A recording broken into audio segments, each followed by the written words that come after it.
I live in San Francisco now. So when Kirby and Brian contacted me some 6 months ago, whatever it was, to invite me to come here, I was just delighted to be able to come back to Montana, especially this part of Montana, since my most recent and most intense experience had been doing the research for this National Geographic story the summer before last. I spent 5 weeks in the Bakken. And so thank you all. Thank you, Bruce. Thank you, Kirby, Brian, and the rest of the MHS crew, and everybody in the room for being here tonight. Let me see. This is working. Yeah. Okay. Here we go. And I guess there's going to be a little Q&A afterwards if I don't go on too long. Can we dim the lights at all a little bit so that this is a little bit, okay. One warm afternoon, before I go, if you can't hear or if it is annoyingly loud, just jump in and we'll adjust it. I want everyone to hear, it's a big room. One warm afternoon 2 summers ago, I stood on a steep, eroded bluff overlooking the Missouri River southwest of Newtown, North Dakota, on the Fort Berthold Reservation. 2 historic preservation officers from the Mandan, Hidatsa, and Arikara Nation, Elgin Crowsbreast and Calvin Grinnell, were showing me a place they had long searched for and recently found. The very spot where, in the mid-1830s, George Catlin painted the panoramic landscape he titled Big Bend on the Upper Missouri above St. Louis. At Catlin's Point, their name for the promontory, clues to the history of the region came into view. Clues that also say much about an ancient but ever more effective and increasingly pervasive enterprise of Homo sapiens, remaking the given world. Along the river bottom, the Mandan, a sedentary tribe, grew several varieties of maize they had traded with their neighbors. In other words, well before Lewis and Clark passed through the region, the indigenous people worked the land. They coaxed it to do their bidding, though in a gentle manner. They were small-scale farmers. But their modest way of life was no match for the European-American juggernaut, with its weapons and diseases, machines, and manifest disruption, which eventually included bending to human purpose the power of the river itself. About 75 miles downstream from Catlin's Point is Garrison Dam, constructed in the late 1940s and late 1940s and early 1950s, chiefly to produce electricity. By 1953, the resultant lake had flooded 155,000 acres of tribal land, while also entombing several sacred sites and 9 small towns, one not far from where Crowsbreast, Grinnell, and I were standing. Over time, as the water rose, some 1,700 people abandoned their homes and fled to higher ground, establishing a community they christened Newtown. Following the doomed practice of assigning a dollar value to things whose worth can't be measured in monetary terms alone, the U.S. government offered the 3 affiliated tribes about $5 million, or $33 per acre, to compensate for their lives. The Mandan, Hidatsa, and Arikara protested, eventually convincing Congress to increase the amount to $12.5 million, still far short of the land's appraised value at the time. But the 3 affiliated tribes, which had joined together when they were on the verge of being erased from the prairie altogether, lost more than treaty territory. According to the final settlement, they were prohibited from grazing, hunting, and fishing along the new shoreline. They couldn't draw water from the lake for irrigation projects, and they no longer owned the subsurface mineral rights within the reservoir. After saying goodbye to Crowsbreast and Grinnell, I visited Marilyn Hudson, administrator of the 3 Tribes Museum in Newtown. "We're making the best of a bad situation," she said. The 79-year-old former BIA official had in mind the effects of unchecked oil development on the reservation during the past few years. But the comment conjured up a litany of unhappy historical situations, the most personal and most painful being the day when she, a senior in high school, and her family were forced to abandon their home in Elbow Woods, nestled next to the Missouri, one of the villages condemned to eerie repose at the bottom of the lake. Fort Berthold had been inundated again, Hudson believes, this time by industry. Tribal leaders weren't prepared, she said, nor was the BIA. The only ones who knew where they were going, as she put it, were oil interests, which, several years ago, used dummy companies to lease most of the available mineral rights at discount prices. Hudson had argued for prohibiting or limiting drilling on certain parts of the reservation. Her pleas have been in vain. The tribe has no oil industry experts, Hudson explained, no economists, no geologists, no civil engineers, no technicians, no one with the right kind of business experience, no mechanisms for regulation or monitoring. Fearful that a singular opportunity would be squandered, she and other members of the Indian General Council proposed that the lease fees and oil revenue the affiliated tribes received be placed in a trust fund and not touched until a comprehensive long-range development plan is approved.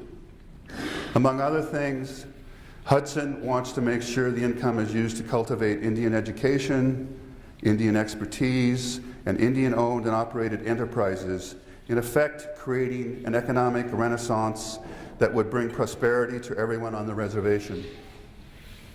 The General Council adopted the resolution, then sent it to the tribal leadership for consideration. Nothing happened, Hudson said. That was several years ago.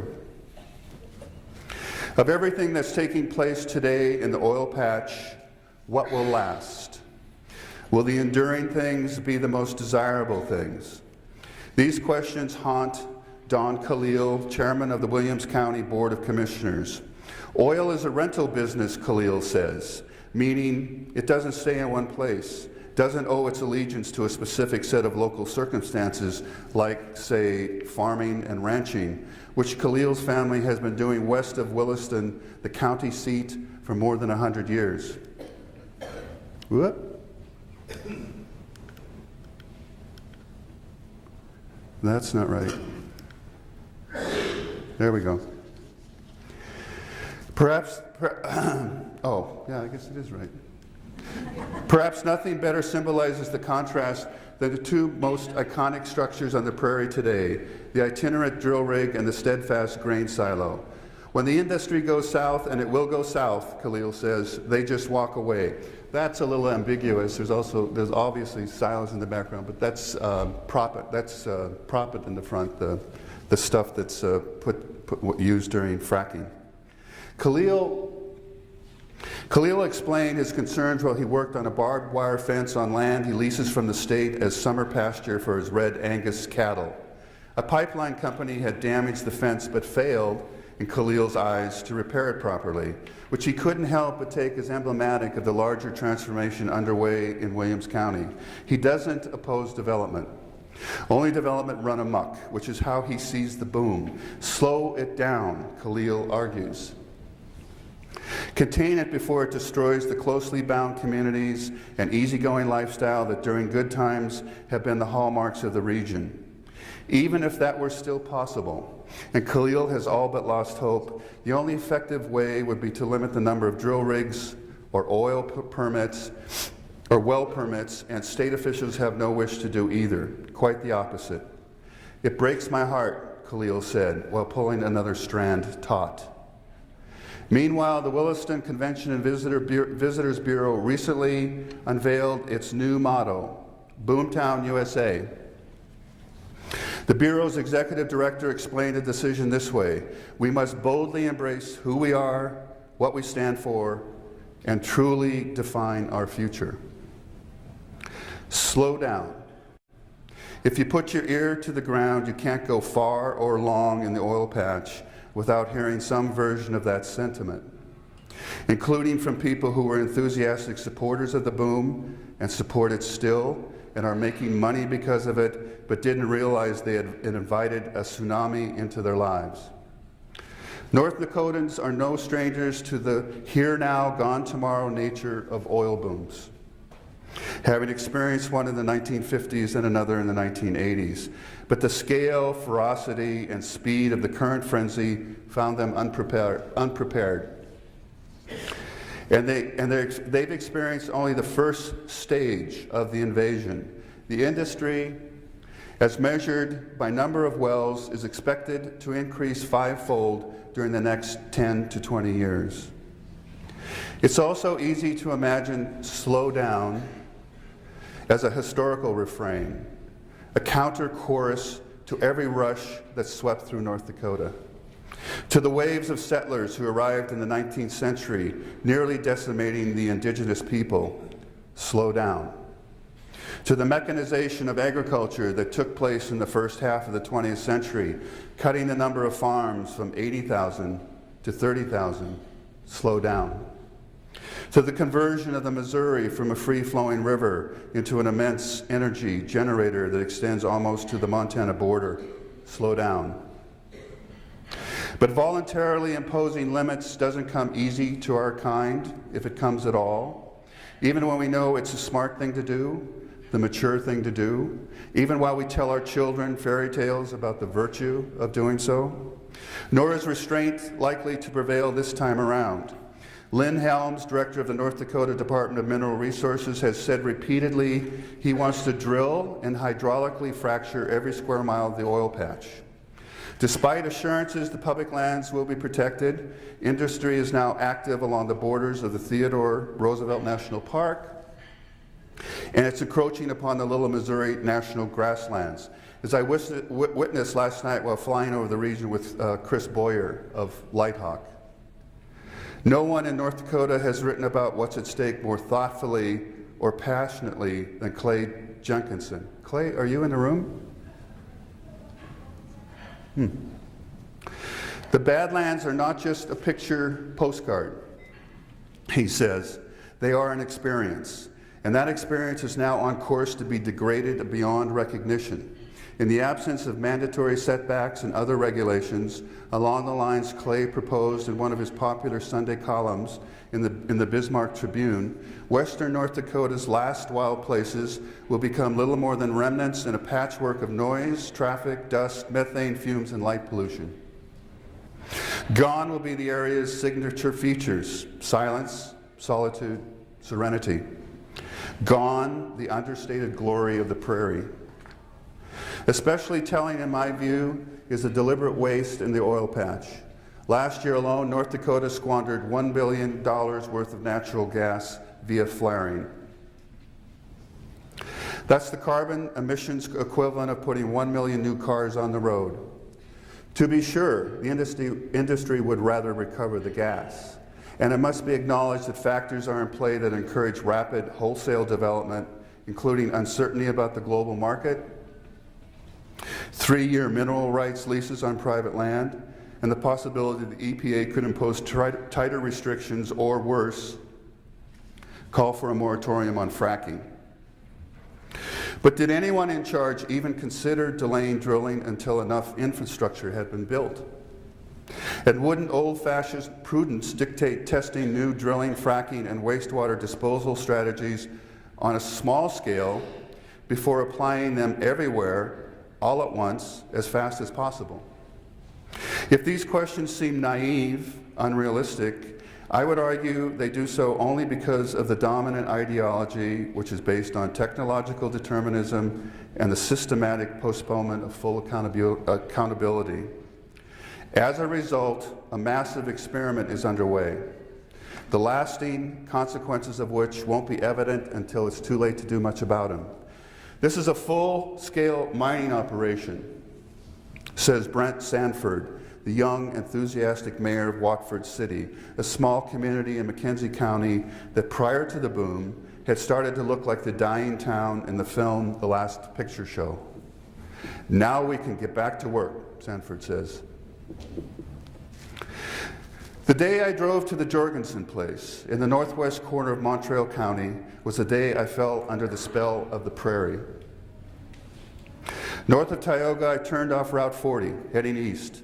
On both sides of the gravel road, fields of wheat, alfalfa, and sunflowers spread to the horizon.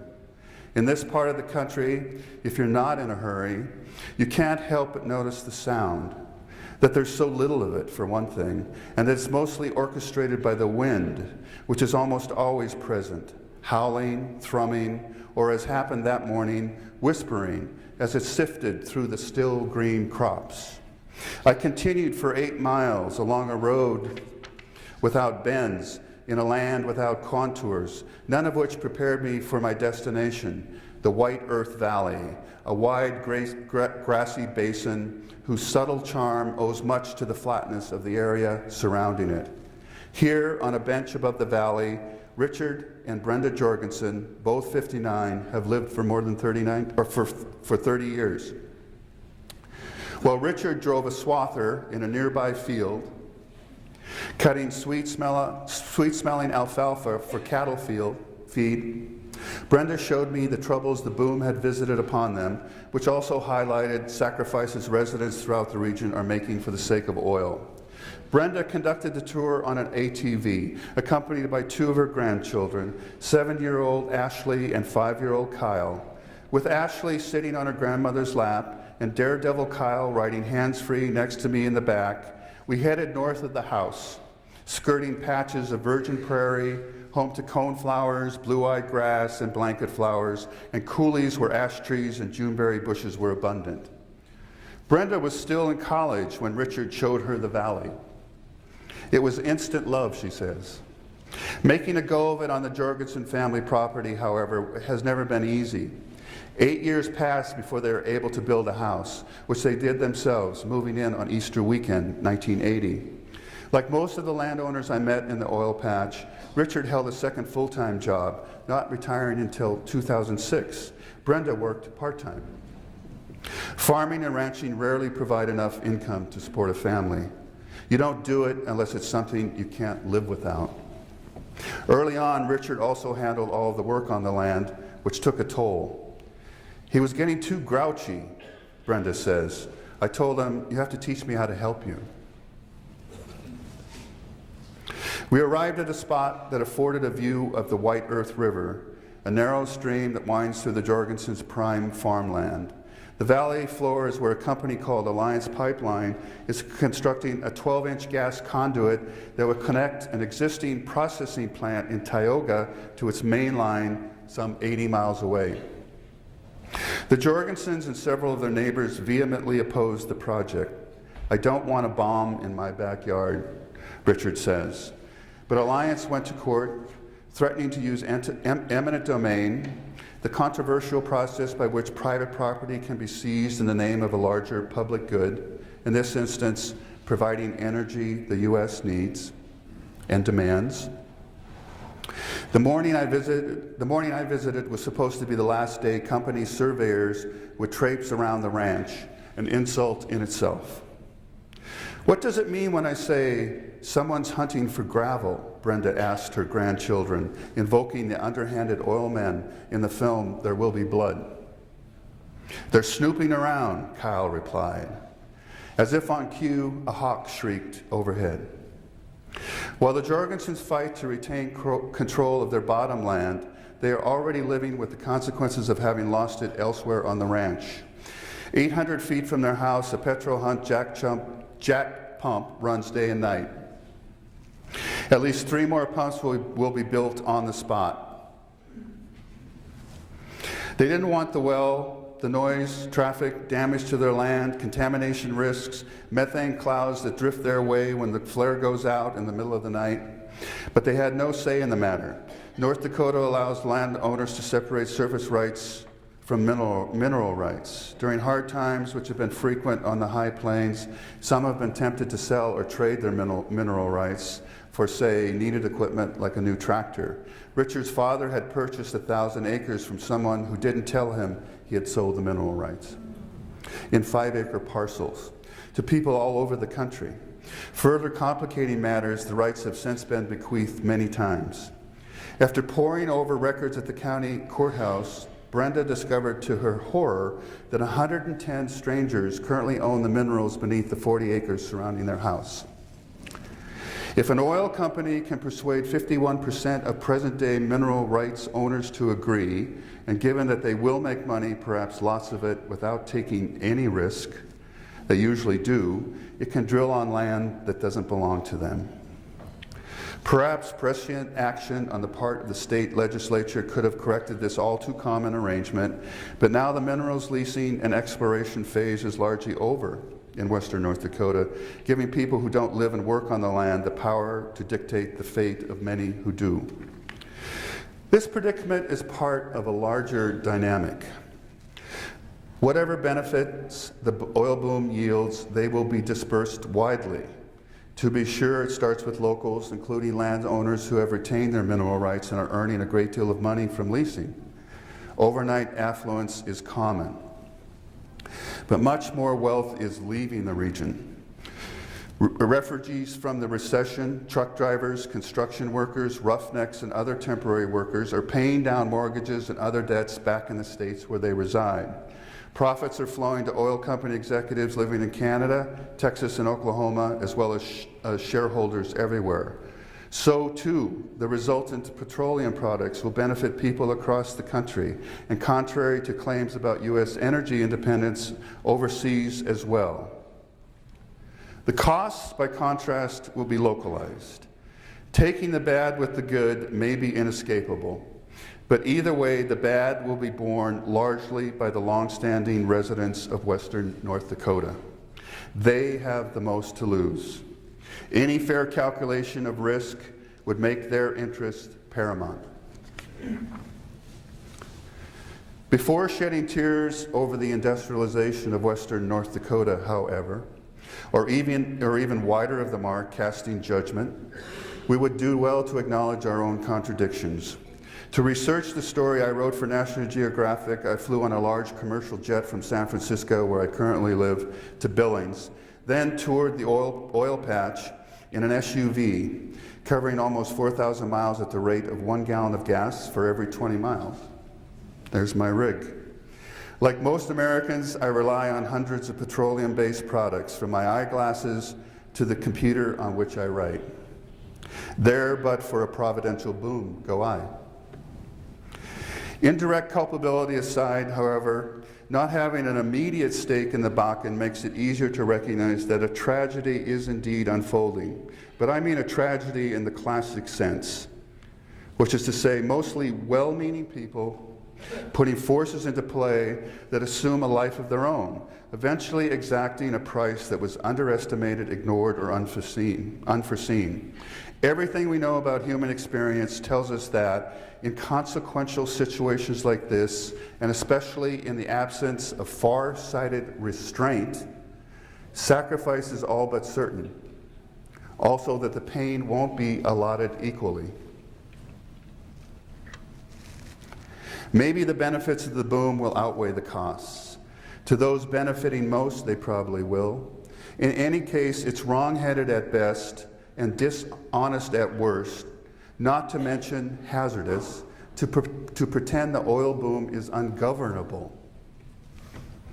We are collectively choosing to take certain risks, or more common, collectively allowing others to make choices for us. Change may be inevitable, but the kind of change that takes place certainly is not, nor is the rate. Too often what seems like destiny is the arbitrary exercise of power and privilege, proof of which is found whenever it encounters effective resistance. Think of the Nonpartisan League, the populist revolt of farmers in western North Dakota and northeastern Montana against railroad monopolies and out-of-state grain mills during the early part of the 20th century. How ironic it is that North Dakota's proceeds from the boom, which one oil man described to me as capitalism on steroids, are deposited at the Bank of North Dakota, the only such state-owned facility in the U.S., and a legacy of the socialist policies of the short-lived NPL. This isn't to say more general economic, social, and cultural factors aren't influencing events. Besides being driven by obvious motives, our ever-mounting appetite for fossil fuels, an urgent need for economic development, as well as straight-up greed, desperation, and fear, the boom satisfies a primal hunger, one that we overlook at our peril. We're a restless species. We can't sit still, can't leave well enough alone. We need to do something. We need to be doing something, tinkering, rearranging, exploiting, which seems harmless enough until you remember that 7 billion people now inhabit the planet, a number that is expected to rise to at least 10 billion before it levels off. Also that more and more of us desire the conveniences of urban industrial civilization. Set aside for the moment the question of where the energy and other natural resources will come from, and set aside the matter of food security. What will keep us occupied? Probably not contemplating the beauty of the Badlands, or for that matter, any other pristine landscape. We can't all be writers, teachers, historians. As environmental historian Richard White observed in his short but profound book, The Organic Machine, human beings have historically known nature through work. Given that I come from a working class background, that I'm a fourth generation descendant of Cornish tin miners and Irish copper miners, it's probably no surprise I was impressed by what I saw at a well northeast of Williston in June of 2012. At the bottom, this is a workover rig. This is not a regular drill rig. At the bottom of the vertical leg, about 2 miles underground, a leak had developed. To bring the pipe to the surface, a derrick-like structure, similar to a drill rig but smaller, had been erected. On a deck about 30 feet up the rig, 4 roughnecks were removing the entire 10,750 feet of pipe, one 32-foot, 500-pound segment at a time. A task both tedious and highly dangerous. A device underneath the deck held each segment in place as it emerged to prevent the pressure of the oil from sending all 2 miles of pipe, some 84 tons of steel, rocketing into the sky, which I've been told does happen. I've never seen it. As to remind us of that possibility, a fountain of oil suddenly burst from the hole, covering the men, their hard hats, faces, everything. The odor of gas permeated the air. More fountains followed. Just another day in the oil patch. Here were guys who knew what they were doing, who were exposed to constant danger, who were paid well, and who, because of all that, had ample reason to be proud. Manual labor in difficult and perilous circumstances, which in our age of high-tech jockeys and private equity sharks seems exotic and almost heroic. But as I gazed up at the men, their black slickers coated in sweet yellow crude, the crude turning silver in the bright sunlight, what I also saw was the existential necessity of labor. Attention must be paid to the Watford City Mayor's comment about getting back to work.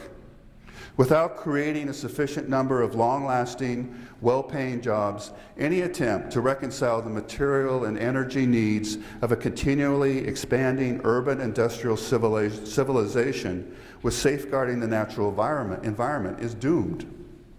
Which is to say, Homo sapiens has bred and tinkered and disrupted itself into a corner, one from which there will be no easy escape. There will be blood. George Catlin, a Pennsylvanian whose artistic quest was sparked by an Indian delegation that visited Philadelphia, characterized his work as an attempt to document America's, as he called it, vanishing race. He was mistaken about what was passing away. Though almost everywhere pushed to the brink of extinction, their ways of life destroyed, native people as such endured. But in Catlin's overall enterprise, recording things as they vanish, lies a deeper and painfully familiar truth. Journalists, it has been said, write the first rough draft of history. Fair enough. But sometimes, especially regarding social and environmental issues, I also find myself writing the first draft of an elegy, an homage to something just as it's about to disappear or which has done so recently. Historians usually are further removed, waiting until long after an event has occurred or a person has died before trying to account for what happened. After the fact. It's as if the only way we can truly comprehend what's unfolding in front of our eyes is to view it through the lens of memory. But by then, the object of our interest no longer exists. History as ghost hunting. To that dilemma adds self-induced blindness, the refusal to recognize what's taking place right here, right now. While traveling through western North Dakota, I sometimes felt as if I were witnessing a collective trance, or that I'd step back in time. Keep in mind that the Bakken is primarily an oil field. For all the controversy surrounding fracking for gas, a case can be made for gas as a bridge fuel to wind, solar, and the like, especially in China, which now burns more coal than the rest of the world combined, and whose energy appetite will continue to increase. But most of the strongest proponents of fracking for oil don't include renewables in their vision of the future. Consider billionaire oilman and Bakken pioneer Harold Hamm, whose company, Continental Resources, brought in the first commercially viable, horizontally drilled, hydraulically fractured well south of Crosby, the former NPL stronghold, only 9 years ago. Hamm's view, now that we found ways to exploit so-called unconventional fossil fuels, is that the carbon-based economy should continue indefinitely. He considers developing alternative sources of energy not only a waste of time, but a hoax perpetrated by anti-capitalists and corrupt scientists. And his perspective dominates the oil patch. Not once during my 5 weeks there did someone voluntarily utter the words climate change, much less acknowledge that human activity might be implicated. Hamm, I'm sure, would be pleased to hear that. But let's try to break the spell. Let's try to see what's in front of our eyes, to think clearly about it, and for a moment imagine a different approach. During one of my ride-alongs with Susan Connell, the big rig driver featured in the National Geographic story, she offered, in typically humorous and self-deprecating fashion, something she called my plan to save America. We could use this oil, she explained, to create something new. Like Marilyn Hudson said of drilling on the Fort Berthold Reservation, Susan sees the boom as a rare opportunity to transform the economy. Use the revenue to develop an alternative energy industry and alternative energy infrastructure. Put people to work not perpetuating the carbon economy, but instead building a renewable energy economy. Meanwhile, don't ship high-quality Bakken sweet crude overseas. Use it here, as the boom boosters insist will happen, ignoring the fact that current energy policy favors shipping it wherever the global market dictates. It's no accident that all major proposed pipelines, including the Keystone XL, terminates at the edges of the continent. Would Susan's plan save the U.S.? Maybe not. But it suggests a way to create something truly visionary in North Dakota. Remember the Williston Visitor Bureau's call for boldly embracing who we are, what we stand for, and defining our future. A laudable sentiment, to be sure. But their definition of the future is impoverished, limited to 20, 30, possibly more years. The possible life of the boom, 1 to 2 generations at most. That scarcely qualifies as bold thinking. There will be oil. There's no doubt about that. But if we're serious about defining our future, we need to ask a different question. What will there be after oil? By that time, western North Dakota will have paid a heavy price. Where once there was silence, there will be trains, tracks, and jack pumps. Where once there was solitude, there will be power lines, pipelines, and 4-lane highways. Where once there was serenity, there will be power plants, railroad depots, and waste disposal sites.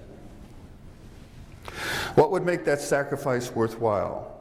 Not to the nation as a whole, not to the oil industry, not to the many beneficiaries who live elsewhere. No, what would make the sacrifice worthwhile to the region itself?